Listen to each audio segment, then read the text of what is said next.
Our next guest is a member of Congress who makes a lot of sense to me.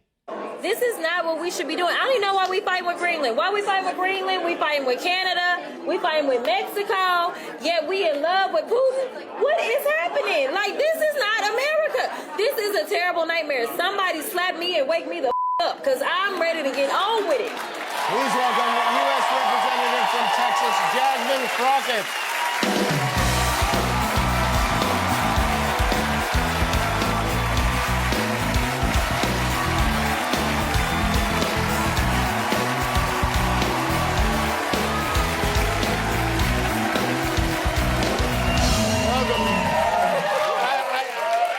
I think it's fair to say you're the most entertaining member of Congress right now, yeah? I don't know. Is that something that you do or intentionally, because you know people will pay attention more if something is kind of funny or if it's delivered in a natural way? I think that people are over politicians trying to politic. Uh-huh. I think that they want people to truly represent them and the frustration and the annoyance and even some of, like, the comical stuff. Like, look at Pete, right? Like, because we love DUI hires, right? But, you know, like, I mean, like, I think that it's fair that, like, people are like, yo, like, this is a joke, right? No, it's not. It's like this terrible nightmare.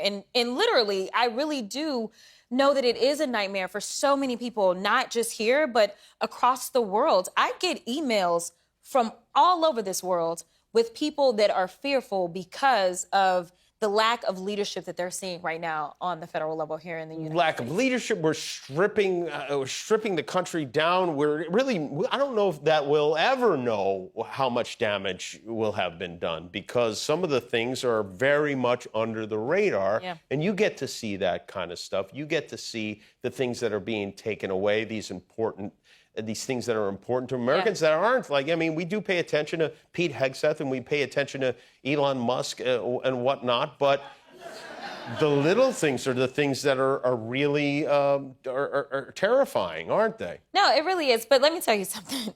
We really don't know how much damage they're causing. Like, when I tell you that the level of incompetence is almost, like, incomprehensible, it is so bad. And when you bring up the idiot known as Elon Musk,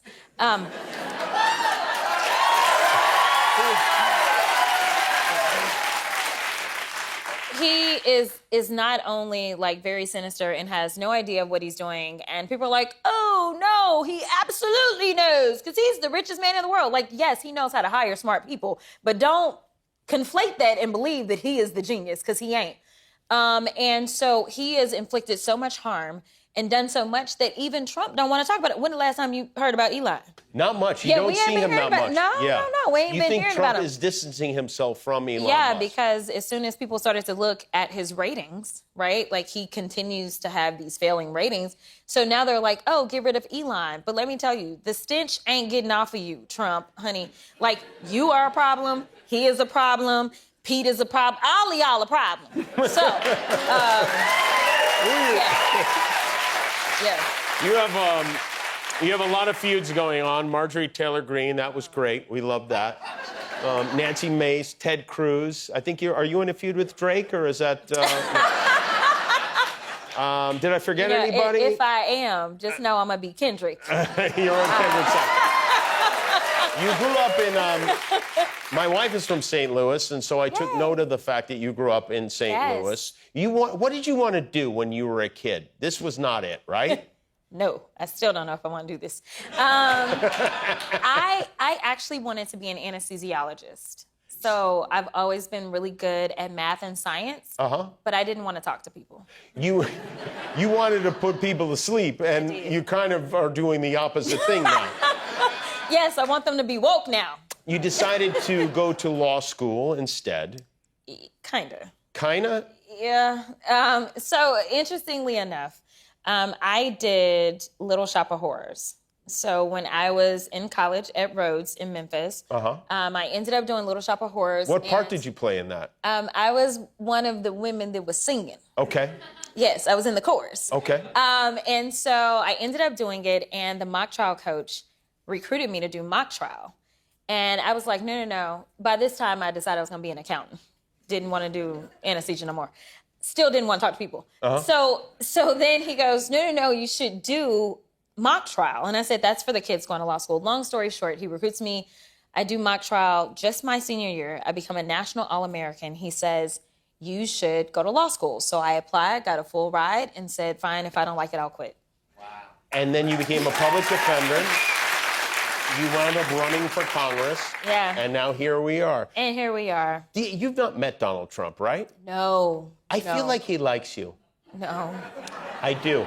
Because I think, I don't think he would ever admit it, but I think when somebody's aggressive and funny, they hit his radar. And he did speak about you once. How about this new one they have? Their new star, Crockett. How about her? Is that real? Are they serious about that? That's their new star? If that's their new star, they're in serious trouble. I mean, this is Crockett. Oh, man. But we've done a job, but they've totally lost their confidence. And it's a hard thing when you lose your confidence. But they've taken a lot of beatings, and now they're going to rely on Crockett to bring them back.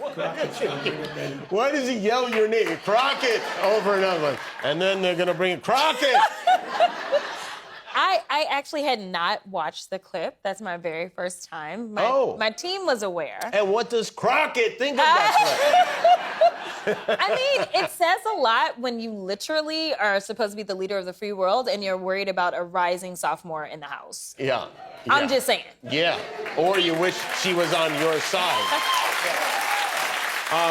He also called you low IQ. I'm sure you're aware of that. Would you be willing to take an IQ test publicly, head-to-head against the President of the United States? Absolutely. You had said that last time you were here, Marjorie Taylor Greene was the dumbest person in Congress. Is she still the dumbest, or has that crown been taken from her? No. She's still winning, honey. She's still winning. I mean, did you not see what she had to say about the Pope? No, how did I miss this? Oh, I missed this. It's cringy. It is. It is. Basically, she was like, God is getting rid of the evil in the world. And the Pope was part of the evil? I guess so, because the Pope died. This was her response to him dying. Oh, wow. Yeah, she's dumb and a lowlife. Wow, yes. I'd like to see St. Peter reading that. It's like, and it says here that you said the... Yes. Wow, I did not know that. Yeah. I don't know how I did. And there are going to be some firings.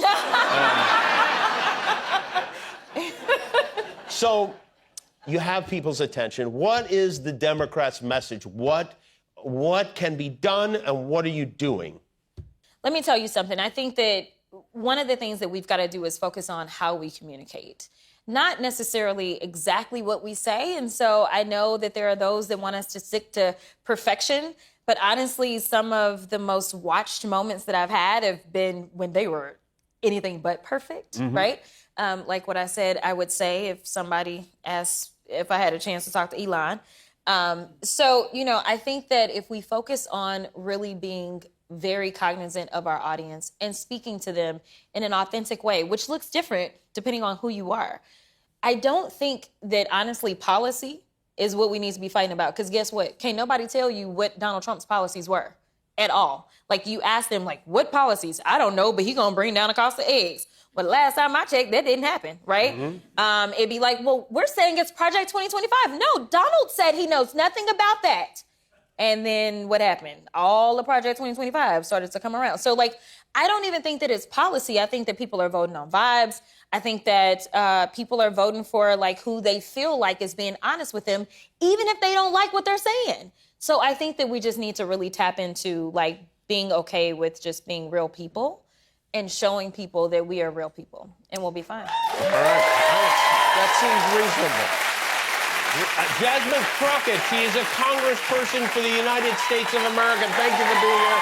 We'll be right back with Big Extra Plug. Guillermo, do you know how many subscribers we have on YouTube now? 20 million. That's right. Yeah, that's why we're wearing these glasses. Thanks for being a subscriber. If you're not, help us get to 20,000,001.